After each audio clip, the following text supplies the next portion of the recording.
Boa tarde para todos nós.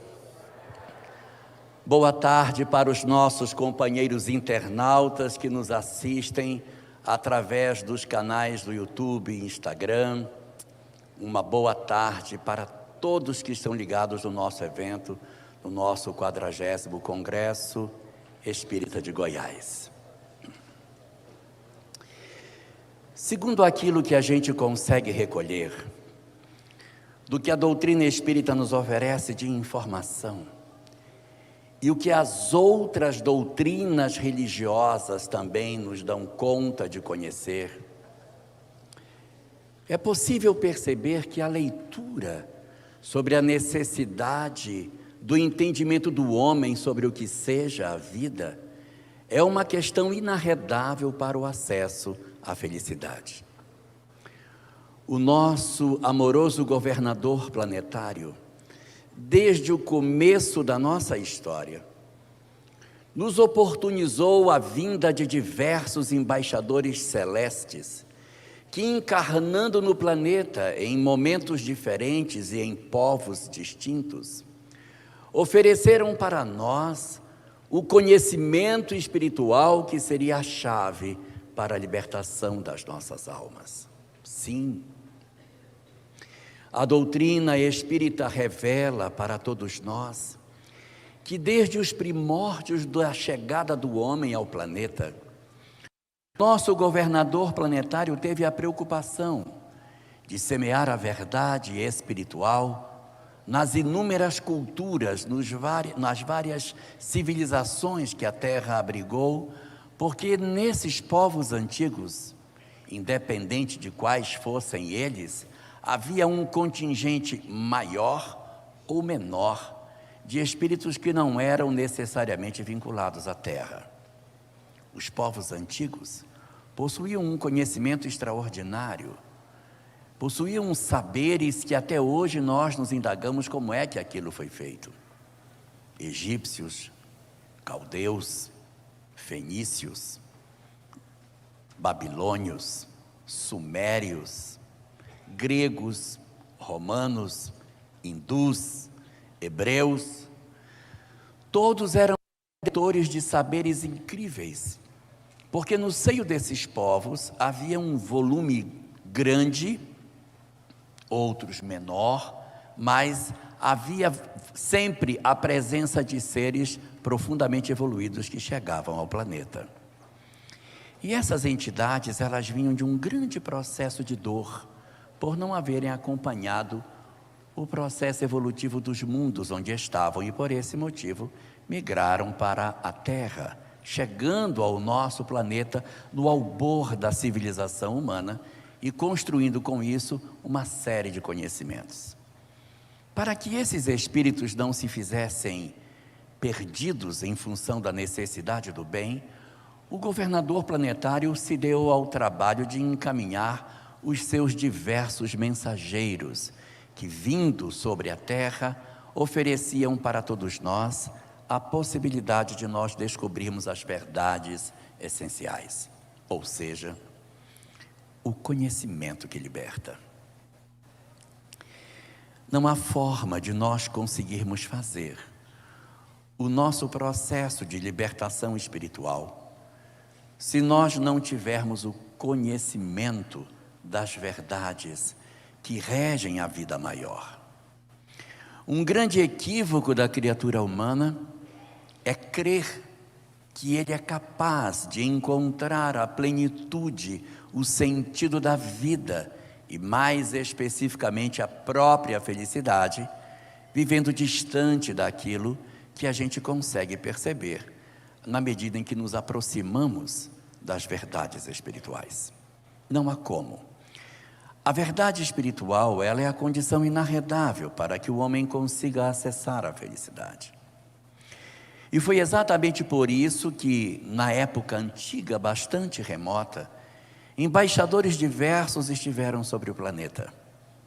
Nós temos vários sábios que os nomes deles não ficaram registrados na história, mas são aqueles que compuseram os Vedas, as doutrinas antigas da Índia, que são a base de todo o conhecimento religioso que o Oriente possui. Os Vedas serviram de base para tudo aquilo que foi construído depois em termos de religião no Oriente do nosso planeta.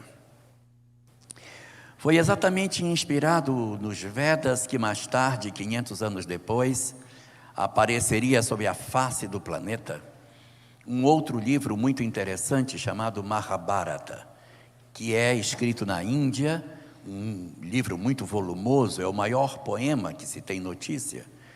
E dentro desse livro, Mahabharata, existe uma parte dele, o chamado Bhagavad Gita, aonde está a história de Krishna. Krishna foi um dos grandes reveladores das verdades espirituais. Krishna trouxe um conhecimento muito profundo para a sua época. Segundo se crê, Krishna teria vivido no ano de 5.200 antes do nosso momento, ou seja, 3.200 anos antes do nascimento de Jesus.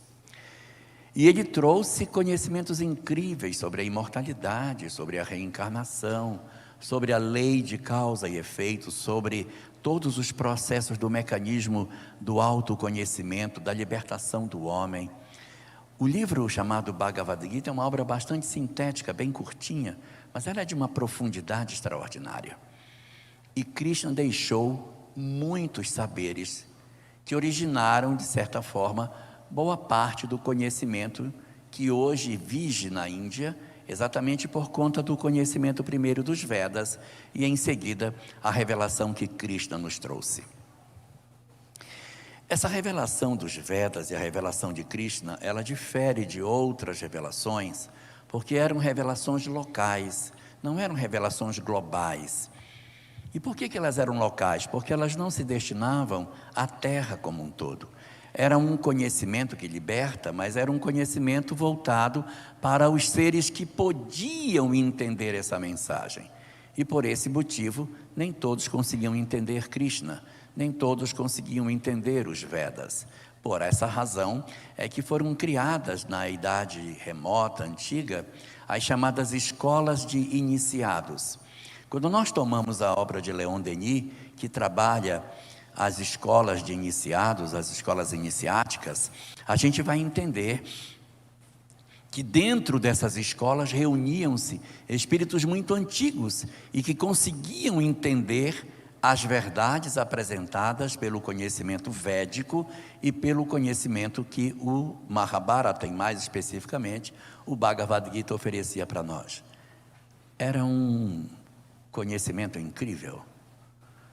Eram verdades impressionantes. Quando a gente lê o Bhagavad Gita, a gente se impressiona e tem a sensação de que a obra foi escrita no presente, porque a nitidez dos conceitos de Krishna sobre a imortalidade são impressionantes. Mas o nosso governador não se ateve apenas a essas revelações. Ele foi trazendo outras revelações também locais, com o objetivo de revelar aos homens os conhecimentos da imortalidade. Naquela região também ali, região da Índia, da região do Nepal, nós tivemos também um outro grande revelador, só que bem mais recente. Ele é de aproximadamente 600 anos antes do nascimento de Jesus, que é Buda. O Buda, ele teve uma visão assim um pouco diferente da visão de Krishna, porque enquanto Krishna se preocupou em mostrar as leis, a lei de causa e efeito, o mecanismo da reencarnação, revelar o mundo espiritual e como é que as coisas aconteciam, o Buda se ateve a descobrir o caminho para a felicidade. A revelação do Buda está fundamentalmente centrada na observância da necessidade do homem encontrar o caminho para ser feliz. O Buda se debruça em discussões muito mais intrapessoais do que verdadeiramente a compreensão plena daquilo que a gente poderia falar como sendo a vida imortal. O Buda fala pouco da vida imortal, fala pouco da vida espiritual.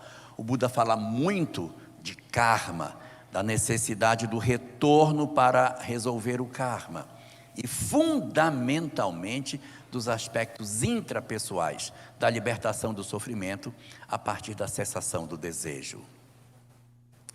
O Buda vai trabalhar especificamente os aspectos internos da criatura humana. O Buda vai tentar oferecer para nós uma leitura muito mais clara de como é que o homem deve fazer para que ele possa alcançar a felicidade. E nesse mecanismo de alcançar a felicidade, o Buda propõe para nós um roteiro para essa felicidade, chamado de caminho óctuplo. O que é o caminho óctuplo de Buda? São 8 passos que ele ofereceu, que seriam os passos para que a gente pudesse se libertar do sofrimento. Se vocês quiserem, eu pulo os 8 passos, se quiserem, eu falo os 8.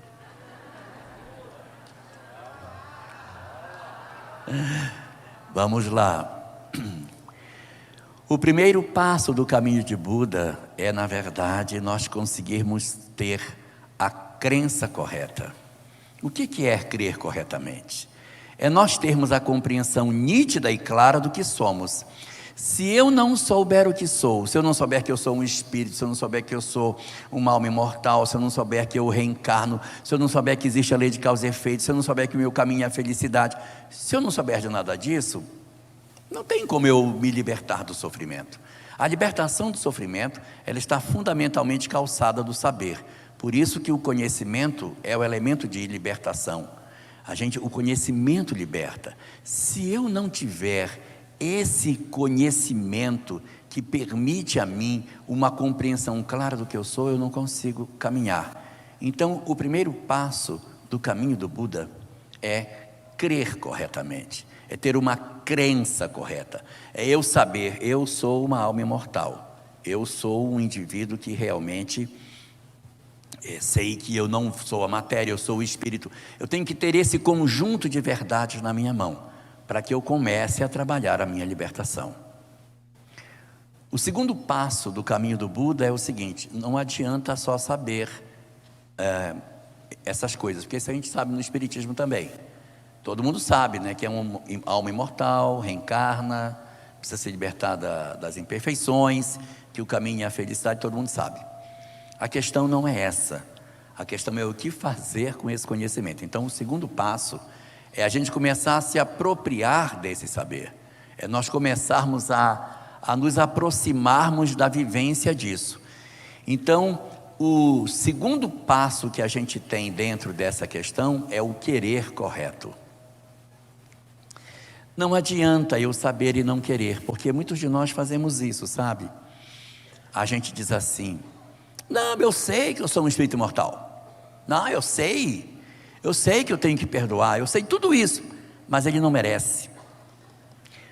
Ou a gente às vezes diz ainda uma coisa pior, a gente diz assim: não, eu já mudei muito nessa encarnação, esse negócio eu vou deixar para a próxima. Então, é até uma coisa interessante, como se nós tivéssemos certeza de onde vamos reencarnar e se nós seremos espíritas na próxima. Quem me dá essa garantia? Quem me garante que nós não iremos renascer numa doutrina que não é reencarnacionista na próxima? E quem me garante que nós não nasceremos numa nação ateísta na próxima? E quem me garante que eu não posso nascer numa sociedade que nem é ateísta, nem é religiosa, é indiferente aos aspectos espirituais? Como é que eu vou resgatar do meu inconsciente essa preocupação de mudança, se hoje ela estando no meu consciente, eu estou resistindo a mudar? Aonde eu vou encontrar forças para fazer a mudança, se isso vai estar depositado no fundo da minha alma, Nilson? Como é que eu vou fazer isso?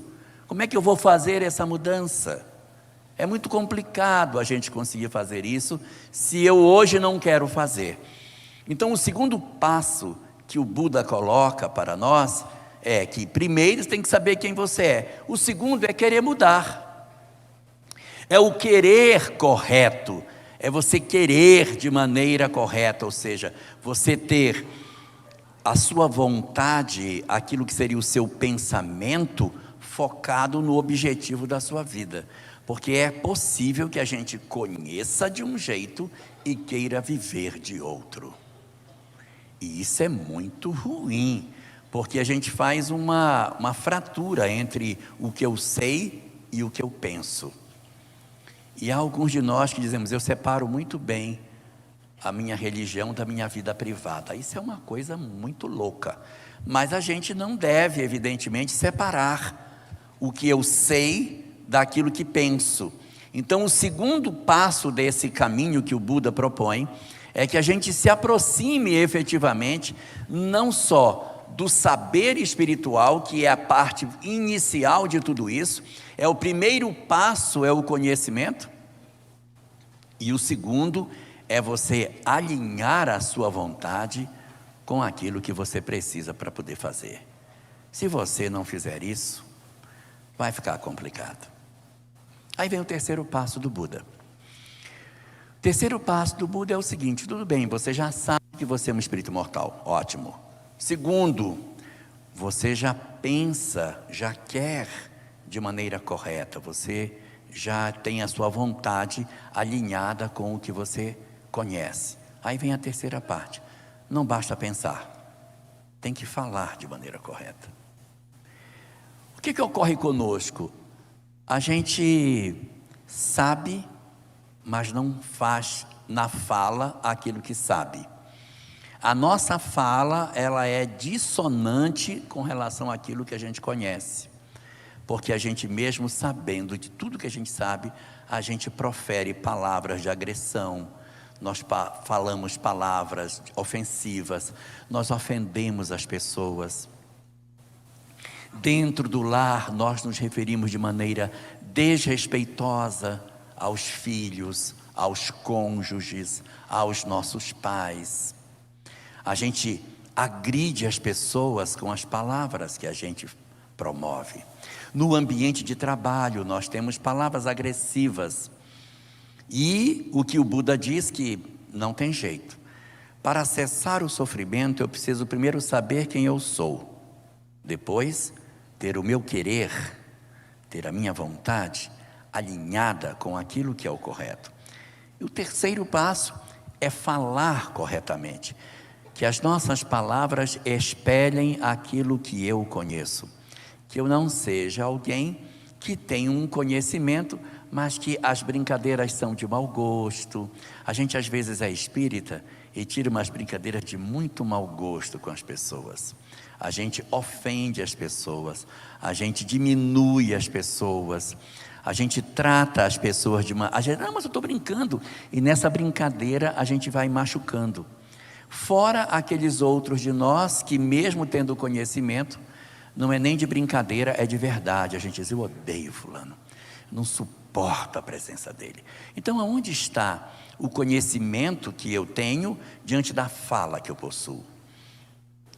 Para que esse meu conhecimento seja verdadeiramente libertador, eu preciso trabalhar a minha fala para que ela esteja alinhada ao que eu conheço. E aí, a gente pode ir para a quarta das etapas, o quarto passo. Então vamos lá. Se a gente estava falando que era o conhecimento, depois era pensamento, que era o querer, depois era a fala, está faltando qual? Ação. Porque é atos, palavras e pensamentos, que o Buda constrói ao contrário, né? Pensamento, palavras e atos. A próxima etapa é você agir corretamente. E o Buda constrói dessa forma porque é a forma mais exata para fazer. Primeiro você trabalha o pensamento, para depois disciplinar as palavras, para depois disciplinar os atos. O que é que a gente faz? Nós fazemos o contrário. A gente quer disciplinar o ato sem disciplinar a palavra, e muito menos o pensamento. E aí a gente fica louco, a gente fica neurótico, porque a gente não quer agir, mas o pensamento ainda está completamente voltado para aquilo que a gente permite. Não sei se me faço claro no que eu quero dizer, mas a gente se permite pensar, a gente se permite falar e quer não fazer. Ora, como não? Imagine alguém em casa que diz assim: eu não suporto esse meu pai, não suporto essa minha mãe. Eu me permito pensar tudo que eu tenho contra ele. Eu me permito falar tudo que eu tenho contra ele, mas não quero agir. Tem cabimento? Não vai conseguir. Não vai conseguir, porque a disciplina, ela vem de dentro para fora. Então, primeiro você domina o pensamento, depois você domina as palavras, para depois dominar os atos. Senão a gente vai ficar neurótico, vai querer pular no pescoço da pessoa e a mão ficar tremendo, porque a gente está querendo apertar e não consegue. Por quê? Porque o pensamento não foi trabalhado antes.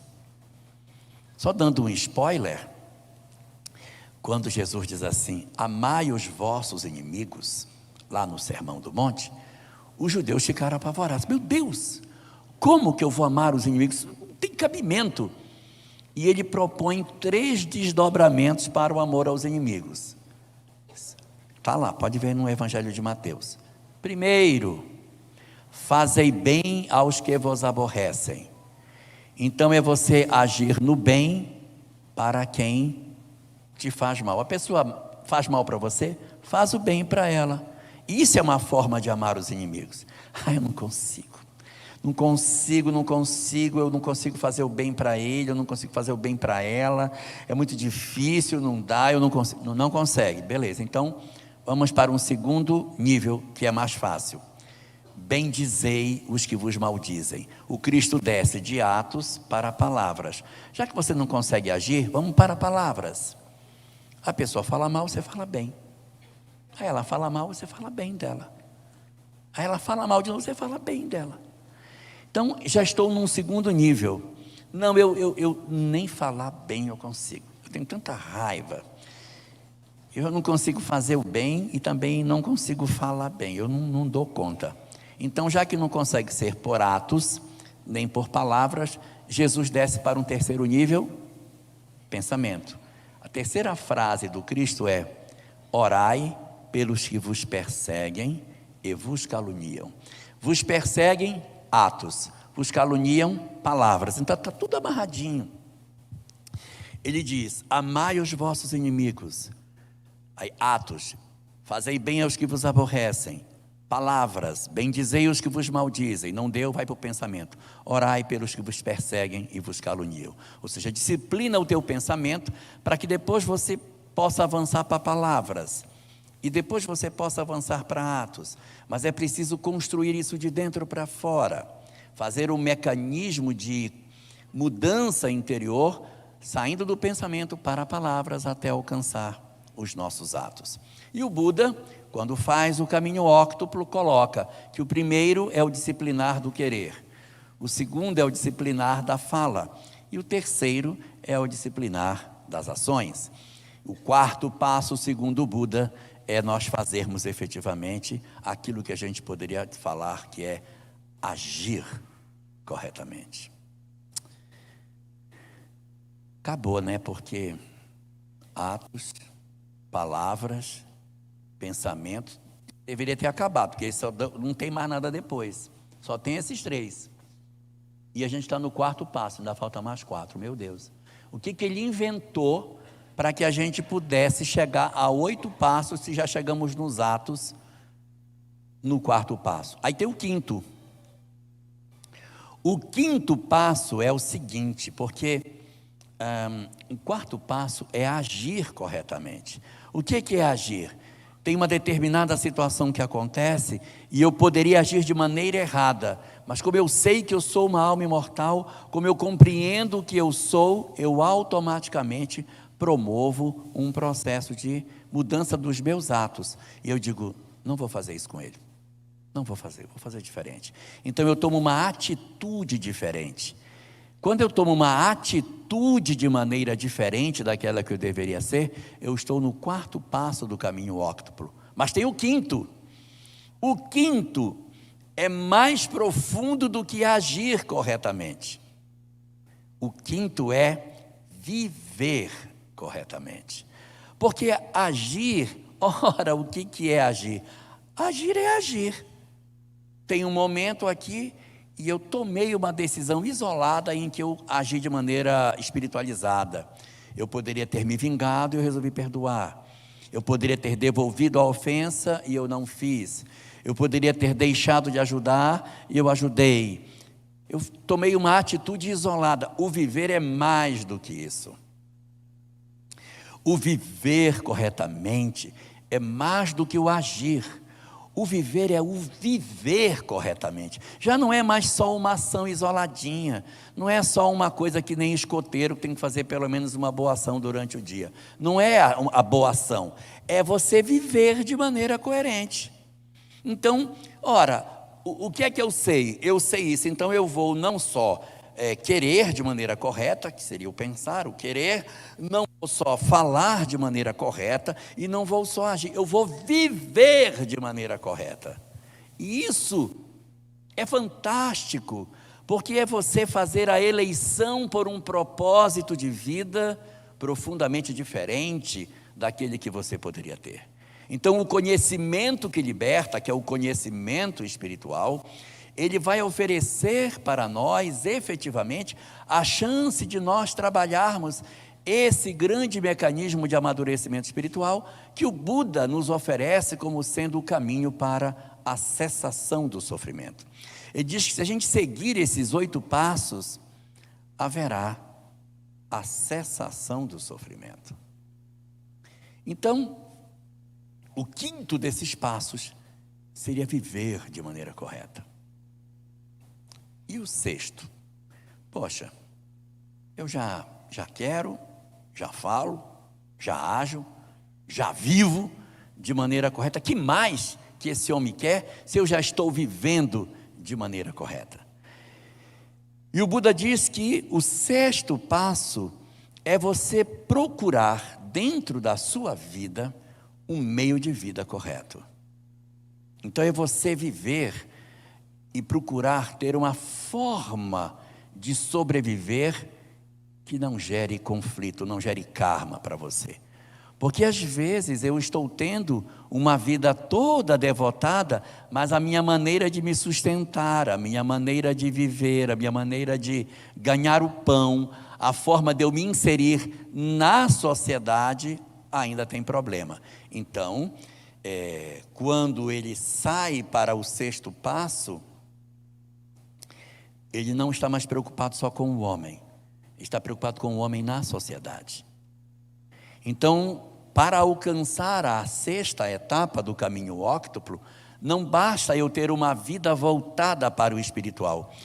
A minha vida voltada para o espiritual, lindo, mas como é que eu me insiro na sociedade em que eu me coloco? Eu contribuo de maneira efetiva? Como é o meu sustento? Ou seja, como é que eu me relaciono com o grupo social onde eu estou?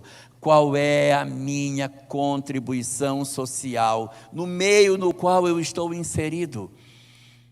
Então, para que eu alcance esse 6º degrau dessa escala evolutiva búdica do caminho óctuplo, eu preciso rever efetivamente as minhas questões, as minhas disposições íntimas, para que eu consiga buscar efetivamente uma forma de viver da qual eu não me envergonhe, da qual eu consiga me desembaraçar, de tal sorte que eu tenho uma vida correta, eu ajo de maneira correta, eu falo de maneira correta, eu penso, ou seja, o meu querer é um querer correto, mas a minha forma de ganhar o meu sustento, a minha forma de me inserir na sociedade não pode ser vergonhosa.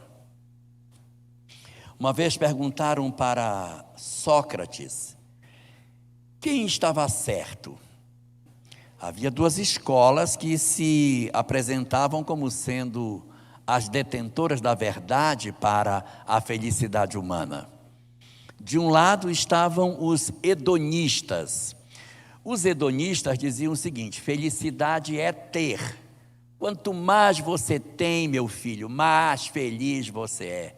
Você tem que ter tudo, porque tendo tudo, você está feliz. Enquanto faltar uma coisinha, você não é feliz. Então, para os hedonistas, felicidade é ter. Quanto mais se tem, mais feliz se é. E no reverso da medalha estavam os cínicos. Os cínicos diziam: não, felicidade não é ter, não. Felicidade é não ter.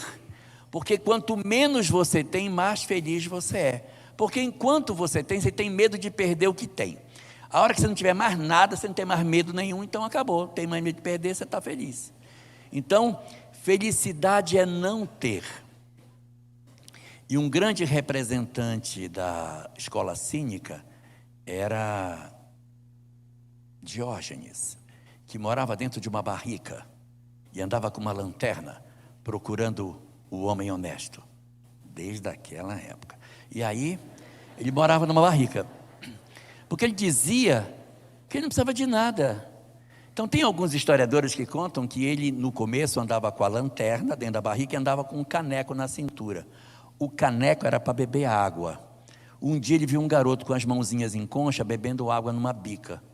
Aí ele viu o garoto, pegou a caneca, jogou fora. Não preciso mais dela. Então os cínicos diziam que a felicidade era não ter. Mas os hedonistas, a felicidade era ter. Aí perguntaram para Sócrates: Sócrates, quem tem razão?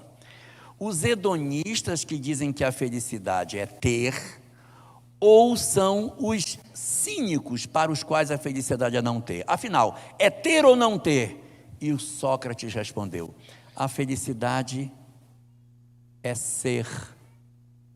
O que faz ser feliz é ser. Como assim ser? Como é assim? É que a vida nos cobra que a gente seja aquilo que a gente é. Quando a gente não é aquilo que a vida nos diz que somos, a gente então entra num processo de sofrimento. Eu tenho certeza que eu confundi vocês. Então, eu vou explicar. Aí você é mãe? Eu sou mãe. Então seja. Mas seja de verdade, não seja pela metade, porque se você for integralmente mãe, você não sentirá dor, sofrimento pelo fato de ser mãe. Qual a sua profissão? Eu sou professor. Então seja, mas seja de verdade. Eu sou médico, então seja. Então aquilo que você for, seja. Não seja pela metade, porque todos os papéis que a vida nos oferece e que a gente não se entrega a esses papéis, automaticamente a consciência amanhã vai cobrar, já nos diz a doutrina espírita, na questão 621 de O Livro dos Espíritos. Então, se eu não sou aquilo que o papel da vida me chama para ser, eu vou ter problema amanhã. Então assim, talvez aqui nem todo mundo seja pai, talvez nem todo mundo seja mãe, mas eu tenho certeza que todo mundo é filho. E a grande pergunta é: nós estamos exercendo o papel de filhos na plenitude daquilo que poderia ser feito, dentro das circunstâncias que as coisas precisam ser colocadas? E aqui é importante ressalvar as situações de casos mais gravosos, em que a chamada distância amorosa precisa ser mantida, quando você tem algumas construções familiares bastante difíceis, e a gente precisa também se preservar em função da dificuldade emocional que alguns familiares possuem. Então a gente tem que ter aquela chamada distância amorosa, que não é abandonar e nem também se sacrificar a ponto de perder o equilíbrio na tentativa de resgatar quem muitas vezes não quer ser resgatado. Mas a distância amorosa, em que você assiste, mas se preserva. Você assiste, mas se preserva. Não abandona, mas também não se joga no buraco junto. Então, nessa hora, o que Sócrates vai nos falar? Que nós precisamos estabelecer uma descoberta muito profunda de que a gente precisa ser, para que não haja fragilidades, trincas na nossa personalidade, que tem a ver com esse passo 6 daquilo que o Buda propunha, em que a nossa forma de viver na sociedade tem que ser plena. Então, viva na sociedade de maneira plena para aquilo que você é. Então, aquilo que a gente for, que a gente seja. Dizia Jesus: seja o vosso falar, sim, sim, não, não. Dizia Emmanuel: Espírita seja o nome do teu nome. Que este seja o nosso primeiro qualificativo, que nós não sejamos um professor espírita, mas sejamos um espírita professor, que a gente não seja um médico espírita, mas sejamos um espírita médico. Então, que este seja o nome do nosso nome, E a gente está só no passo 6, não tem mais 2. Depois do passo 6, que é a gente ter essa capacidade de viver de maneira que a nossa relação com a sociedade, o nosso meio de vida, ou seja, a relação social nossa é plena, tem o 7º passo. O 7º passo diz que a gente precisa, obrigatoriamente, trabalhar a nossa intimidade para que a gente progrida de maneira incessante, que a gente não se acomode espiritualmente. Espíritas. Então, assim, é a gente não se acomodar espiritualmente como alguns espíritas fazem. Ixi, já mudei, foi demais. O 7º passo é: não se conforme com o ponto espiritual que você chegou. Avance, progrida, dê mais uma olhada na sua vida e faça a melhoria contínua de todo o seu processo de relacionamento com você mesmo, com a vida, com o outro. Reanalise a sua vida progressivamente, para que você consiga se desembaraçar e esse conhecimento verdadeiramente se faça libertador. Porque se a gente tiver só o passo 1 e não tomar conta dos outros passos, não vai adiantar de muita coisa. Eu lembro de uma passagem no livro Obreiros da Vida Eterna, em que os mentores espirituais descem a uma região de sombra e tem um fosso. Quem já leu o livro deve lembrar dessa passagem. Tem um fosso com uma série de entidades sendo chicoteadas por outras. Os mentores se aproximam para tentar ver se resgatam alguns, e tem uma mulher que se aproxima da beira do poço e diz assim: mentores espirituais, me socorram por misericórdia. Eu conheci Bezerra de Menezes. De certa maneira ela quis dar uma carteirada, né? É uma carteirada. Porque assim, tá, conheceu, legal. Mentores espirituais, me socorram. Eu participei do 40º Congresso Espírita de Goiás. Tá.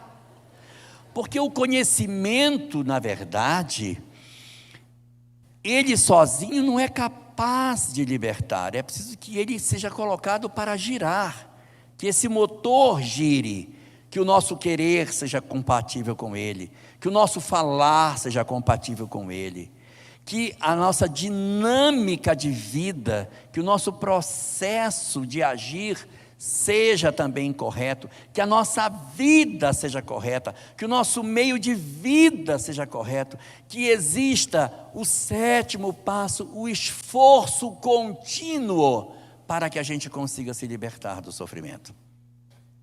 E a gente chega ao último. O último ponto, Lázara. A última etapa do caminho óctuplo. Que o Buda dizia que a gente precisava meditar. Que era o... Tá tudo bem? Que a gente precisava meditar. Que a meditação seria fundamental para o nosso processo de crescimento. E aqui eu vejo assim que muitos ocidentais dizem assim: ah, meu Deus, eu não dou conta de meditar. Primeiro que o meu joelho já não dobra mais, né? Então eu ficar naquela posição, dói coluna, dói joelho, eu não consigo sentar, ficar com o olho fechado, aquela mãozinha assim. Não precisa, tá? Não precisa. Meditar, na verdade, não é assumir uma postura corporal para que a gente diga assim: ah, eu agora vou meditar. E aí eu fico com aquela posição ali, e, meu Deus, desliguei a panela que estava no fogo, acho que eu não desliguei. Eu acho que eu não coloquei meu celular no modo avião. Aí não adianta, não é isso. Meditar, a gente pode fazer no ônibus. Está indo para o trabalho, encosta a cabecinha no vidro, e naquele trajeto você para pensar na sua vida, para pensar em você mesmo. Como é que você está levando sua vida? Está tudo bem? Está complicada a vida? Tem alguma coisa que está faltando fazer? Então, essa análise que a gente faz sobre como é que a gente tem agido ou reagido é que é o meditar, porque é daí que vai sair o processo de libertação efetivo das nossas almas. Nós não conseguiremos nos libertar de maneira efetiva se a gente não fizer uma avaliação daquilo que a gente está fazendo no dia a dia, porque nós somos muito condescendentes conosco. Então a gente precisa obrigatoriamente fazer um trabalho de visitação das nossas questões para saber se a gente está andando correto ou se a gente está deixando de analisar a nossa vida pelos ângulos que precisam ser vistos, né? E existem muitas formas da gente se analisar para saber se a gente está mudando. Nós temos muitas possibilidades de se criticar, de se perceber, de se notar como é que a gente está se apresentando na vida. E às vezes passa batido, tá? A gente, mesmo sendo espírita, a gente não se analisa. E por isso eu vou deixar aqui umas dicas como é que a gente se analisa, tá bom? Você que está anotando, prepara aí, minha filha, para anotar, tá? Tem certeza? É mesmo. Tá bom. Tá bom. Então existem algumas formas da gente se autoconhecer. As duas primeiras estão na questão 919A de O Livro dos Espíritos. Repassar o nosso dia ao final da noite. Repassar o dia para ver se a gente tem alguém que a gente machucou, deixou de fazer o que deveria. Essa é a primeira. A segunda, que também está lá, é a gente substituir a gente por outra pessoa, para saber se essa mesma coisa feita por outra pessoa, se a gente aprova ou não, porque às vezes a gente tem dúvida, né? Se deveria ou não. Então a gente vai e substitui.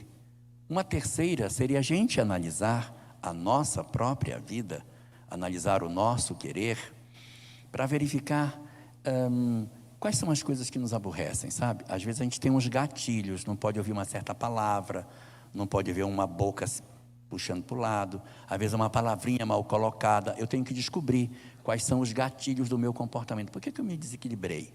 Também é uma forma. Uma quarta forma é a gente prestar atenção no que as pessoas falam para nós sobre o que somos. A gente não presta atenção e a gente rejeita o que as pessoas falam de nós. Não, não sou isso aí não. Então para e começa a considerar que as pessoas possam ter razão. E aí quem tem sogra tem um excelente auxílio nesse processo de autoconhecimento, porque ela ajuda a dizer para você o que você é, que às vezes passa um pouco despercebido, tá? Uma quinta forma que a gente tem de saber que se nós estamos certos ou errados é generalizando as nossas ações, verificando quando as pessoas atuam na nossa vida e reclamam do que a gente faz, a gente imagina todo mundo agindo igual a nós. Se todo mundo agir como eu ajo, o mundo melhora ou piora? E isso é uma boa medida para saber se nós estamos melhores ou não. Uma sexta forma da gente melhorar é verificar se o que a gente fala é a favor da vida ou se não é a favor da vida. Porque tudo aquilo que é a favor da vida é o bem, tudo que conspira contra a vida é o mal. E uma sétima forma, não estou dizendo que essas são as únicas que existem, pode ter outras. Uma sétima forma é você imaginar Jesus acompanhando você naquilo que você está fazendo. Então você imagina você fazendo isso e Jesus olhando você. Se você continuar fazendo, tem grande chance de ser bom, tá? Mas se der constrangimento, desconfie que a gente está errado. Então, essa dinâmica da meditação é a gente se autoconhecer, é a gente promover o processo de transformação interior. E aí, quando a gente se dá conta do que a vida está nos convocando, a gente vai perceber que o conhecimento espírita, ele não é suficiente para a transformação moral. Ele é uma peça importantíssima, é uma peça essencial, a ponto de Joana de Ângeles, que sem conhecimento espiritual não dá para que você consiga alcançar a plenitude. O conhecimento liberta se eu souber usar esse conhecimento. Mas se eu não souber usá-lo, eu automaticamente não terei condição de me libertar do meu sofrimento. E só para terminar a nossa fala, eu queria deixar aqui os 4 passos que Joana de Ângeles nos ensina para que a gente consiga fazer o processo de busca interior para iniciar a nossa transformação moral. Ela diz que é a vontade, o querer firme. Segundo, o conhecimento espiritual, que é o que a doutrina espírita nos oferece. Terceiro, o contato com a natureza, para que a gente consiga oferecer a nós próprios essa reconexão com o divino. E o quarto é a meditação. Na medida em que você fizer isso, a gente vai conseguir entender um conceito que o Buda nos deixou. O Buda dizia que enquanto esse conhecimento espiritual não se desperta em nós estamos presos dentro de um círculo chamado mandala. A gente encarna, reencarna, desencarna, reencarna e mata, fere, ofende, tem mágoa, desencarna, fere, mata, ofende e não sai desse padrão evolutivo, como se tivesse um círculo e eu estivesse preso nesse círculo. Eu preciso iniciar o caminho óctuplo para que eu quebre a mandala e saia de dentro dela. Eu tenho que encontrar uma fenda, uma brecha nessa mandala para que eu consiga me libertar. Enquanto eu viver, odeio, me magoo, tenho raiva, me vingo, eu automaticamente vou sempre viver dentro desse círculo infeliz, sem conseguir sair, até eu achar a fenda, a abertura nesse círculo para sair. Se a gente bem lembrar, Jesus uma vez se definiu: eu sou a porta, eu sou a fenda da mandala, porque seus conhecimentos quebravam esse automatismo de vingar, matar, revidar e propunha o amor e o perdão como estratégias de solução. Por esse motivo, então, é que a gente vê em Jesus o grande elemento libertador das nossas almas. Desde que o governador planetário iniciou o trabalho de trazer ao mundo os seus diversos embaixadores, ele estava preparando as nossas almas para que nós conseguíssemos quebrar essa mandala e alcançarmos não somente um conhecimento que liberta, mas efetivamente uma vida plena, cheia de paz, liberto do sofrimento, na medida em que nos entregamos ao amor que verdadeiramente pode dar a nós aquilo que nada mais pode nos oferecer, porque só o amor leva o homem à felicidade. Muito obrigado, uma boa tarde para todos nós.